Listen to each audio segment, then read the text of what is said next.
safari guide. They're not going to hurt Is you. anyone's first time out on the reserve? Alright, Karabuni, that does mean welcome in Swahili. Now, just a couple of guidelines to go over before we head in. Make sure everyone stays seated at all times. We also want to make sure for the safety of the animals and the comfort of everyone around you, that we refrain from using any flash photography or flashlights of any kind. And for the comfort of everyone around you as well and the safety of those animals, make sure we keep our voices down to a dull roar. We don't want to scream, shout, whistle, make any noises at the animals. This is their home and we did not want to disturb them or scare them away. Now directly over to the right you can see the okapi. Now the back hind legs of the okapi kind of make them look like zebras, but they're actually the closest known relative of the giraffe. Now where you can see the majority of their resemblance to the giraffe is by looking at their head. They have a very similar skull structure to the giraffe, but both the okapi and the giraffe have extremely long tongues.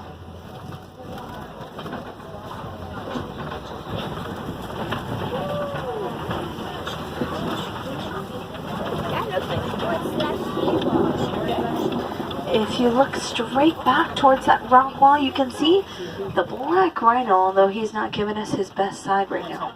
Now the black rhino weighs about 3,000 pounds, and unfortunately these rhinos are often poached for their horns, which is ridiculous because those horns are made out of keratin, and that's just what our fingernails are made out of. So it doesn't have any real value to us, and it does hurt those rhinos who take their horns. Now directly over to the right, you're going to see some greater kudu. Now, all three of these kudu are females, and I can tell that because the males of that species are the only ones that have the horns. And their horns can reach up to 5 feet tall on either side of their head. Now, it looks like there's another black rhino up there as well.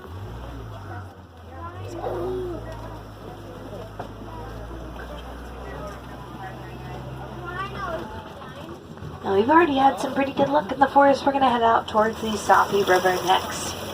Now, the river is home to the Nile hippopotamus and Nile crocodile, so we'll be keeping our eyes towards the water.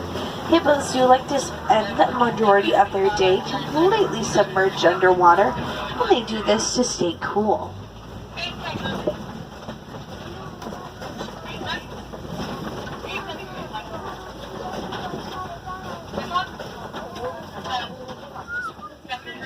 Now, it's usually that they come out on the banks at night to graze, and each night they can eat about 100 pounds of vegetation.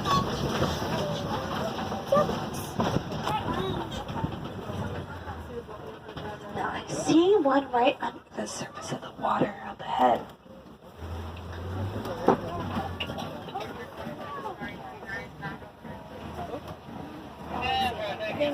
We're gonna go try to get a closer look.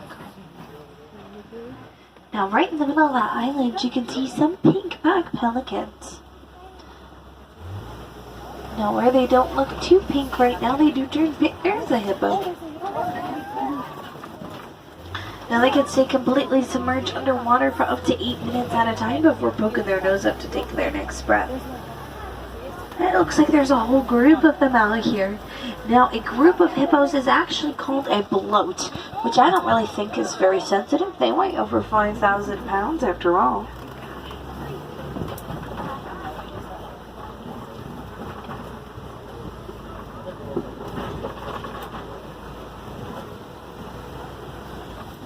And over to the left, the Nile crocodile. Now, they can eat half of their body weight in one setting, and where their diet usually consists of fish, they will eat anyone that comes in their way. And those jaws do have bone-crushing power.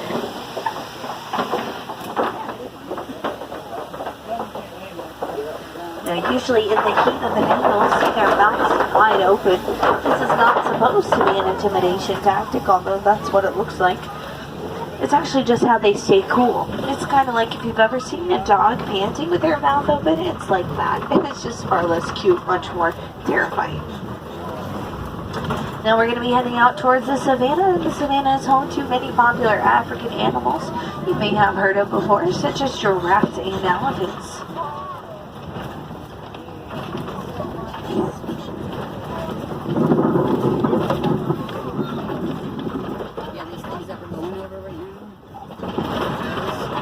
Look down and see the wire. Uh-huh. That's stops them from leaving. Yeah, that keeps them in your eyes. Now if you look over, straight up ahead, you can see some springbok. These are the small antelope. And they get their name because they can spring straight up into the air from standing still, about 6 feet high. And they can even spring forward about 13 feet.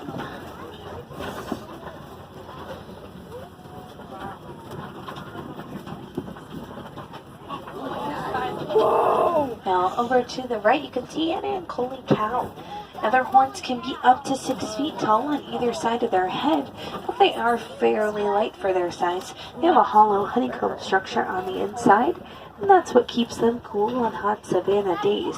Now they were originally domesticated by the Watusi tribe, and amongst that tribe they're known as a symbol of wealth. And that means the more of those cattle that you own, the wealthier you are. So at night they put them in pens made out of thorns, and they call them boma, which means safe place in Swahili. It's kind of like how we put our money in the bank, and they put those cattle in a boma.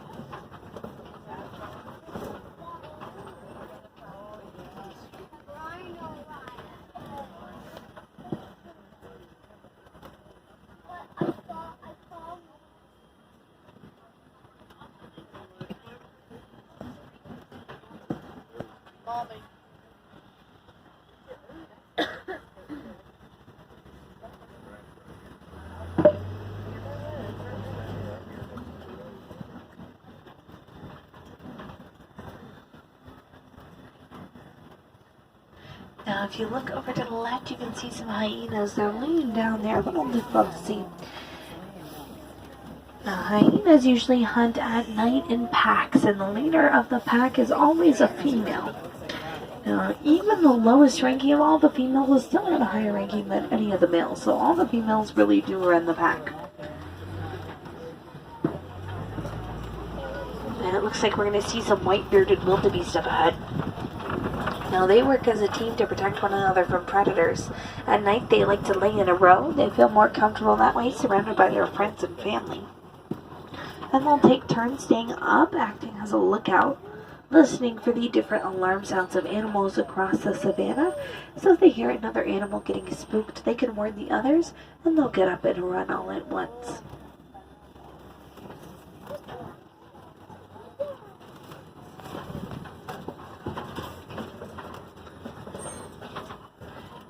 Now this tall structure over to the left, this is a termite mound, and termite mounds aren't as hard as concrete, and some of them stand as tall as 30 feet.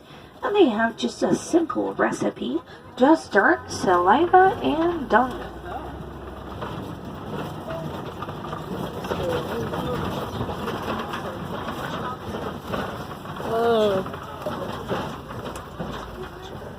Now we're going to get another very close look at these Ankole cattle.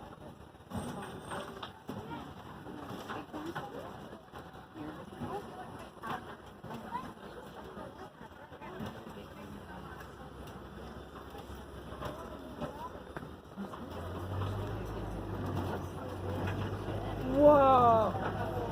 I'm gonna take these off because I can't really see everything with the camera.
Now, looks like there may be some giraffes up ahead. Now, a group of giraffes is actually called a tower, and that's because they do tower over us at about 20 feet tall when they're fully grown. Now, if we're lucky, we may be able to see some baby giraffes. There are about 5 baby giraffes that live here on the reserve. And baby giraffes, when they're born, are already 6 feet tall. Well, they have kind of a rude awakening because their mom gives birth standing up. Talk about your tower of terror, am I right? Well, that does shock them into taking their first breath, and within the hour they're up and walking around.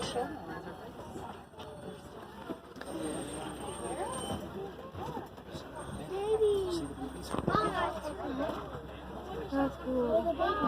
Yeah, it's one.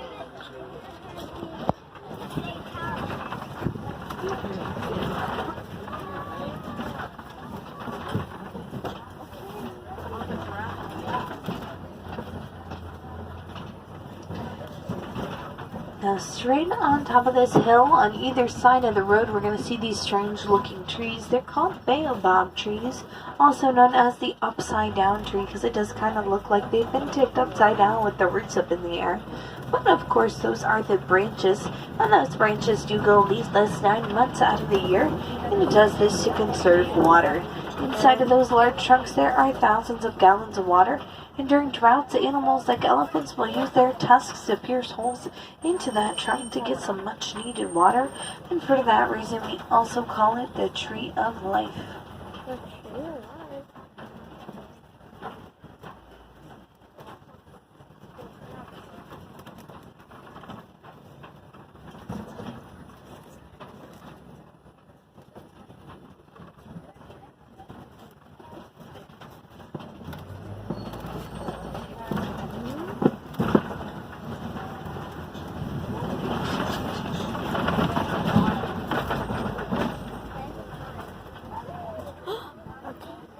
What's in here?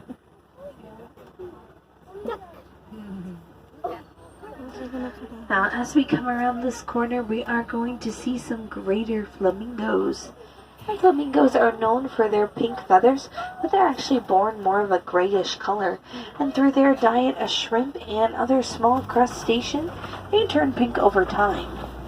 Now, researchers aren't 100% certain why they stand on one leg.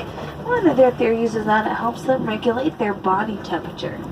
Now, the way I understand it, it's kind of like at night when you can't decide if you're hot or cold. So you just stick one of your feet outside the covers and that somehow balances everything out. It's kind of like that. And that's called thermoregulation. There we go.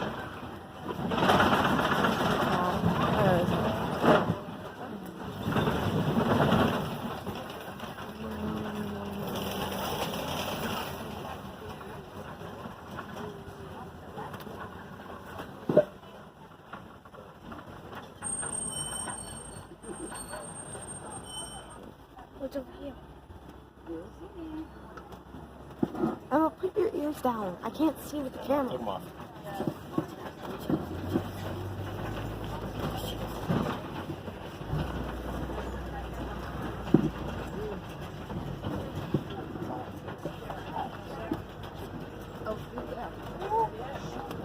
Huh?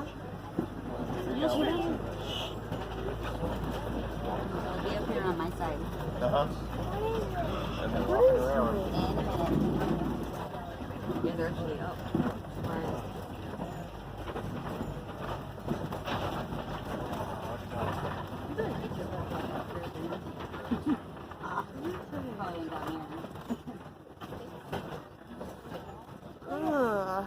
Now, if you look up towards the tree line, you can see a cheetah. Now, cheetahs are one of the few wild cats that actually hunt during the day. And they are naturally meant to do so because they have these black markings underneath their eyes that help reflect the sunlight, and that enhances their vision during the day.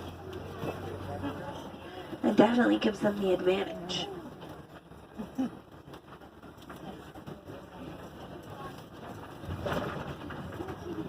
That's cool.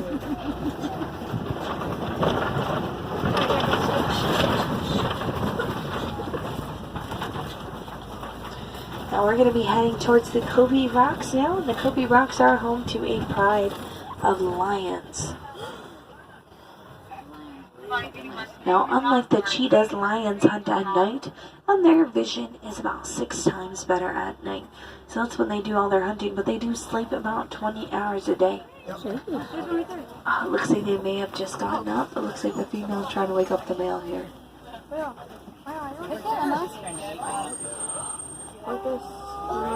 Oh, yep, the other one's coming in. She's trying to help. Oh, it worked. It looks like they're up.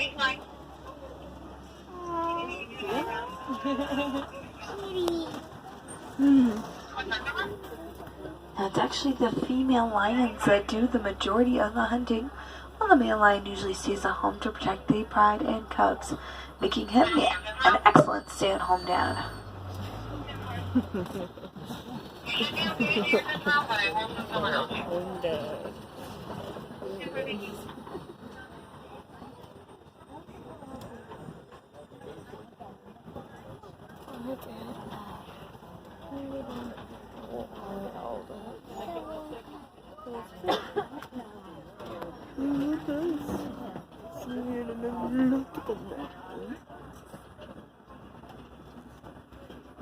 Oh, he's still sleepy.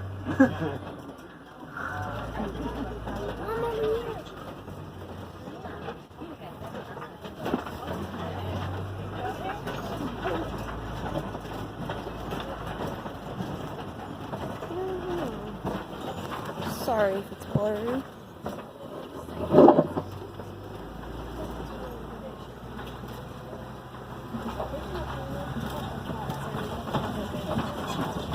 My phone doesn't have really good quality, so I'm trying my best.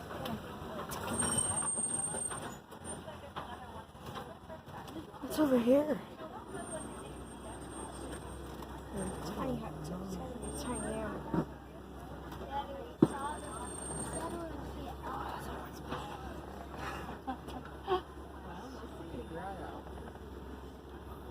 over here. Now, straight up ahead, we're going to see a water buck. Now, this animal, of course, gets his name because he likes to hang out near the water. Now, when he does get close to the water, his body will secrete an oily substance that actually makes his coat waterproof. And if you look down here on the ground, you can see some ostrich eggs. Now, each one of those eggs weighs about the same as 2 dozen chicken eggs. And a grown man could even stand on one of those eggs and it would not even crack. So we didn't see the mama ostrich around just now, but those eggs are perfectly safe there on their own.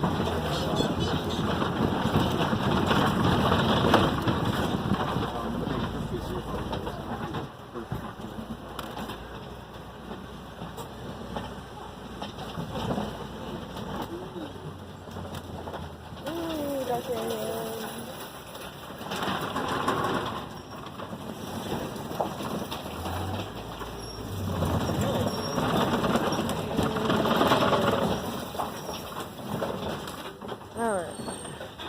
It's over here now.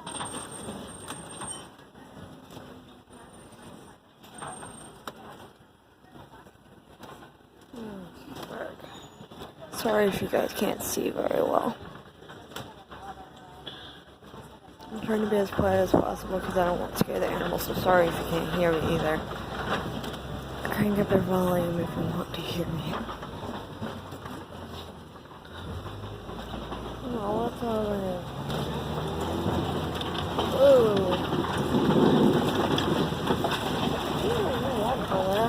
Oh! Now, it looks like we are coming towards the end of our safari, but I think we did have some excellent luck out there spotting some amazing African animals. Now, if you're wondering what you can do to help these animals, one of the simplest things you can do is recycle spare electronics. Many electronics have a mineral called coltan inside, and that's mined for in Africa. So by recycling these products, you could be saving the habitats of many of the animals we saw out there today, and ultimately, of course, those animals themselves.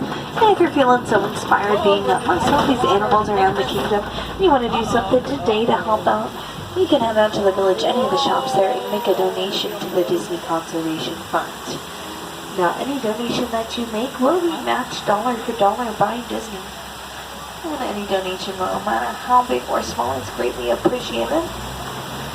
and every penny does go to help those animals.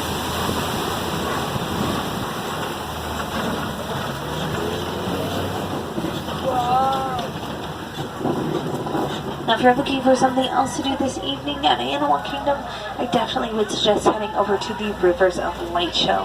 And this is the nighttime show here at Animal Kingdom. There are no fireworks for the safety of the animals, but there are beautiful projections on water featuring animals from all over the world and from some of our favorite Disney movies. And that's going to be in Asia over at 6:30 and another one at 7:45. So 2 chances to see that this evening. Asia, right in front of Expedition Everest. I hope you enjoyed the video. Good luck Go out ahead and there. collect any of your belongings.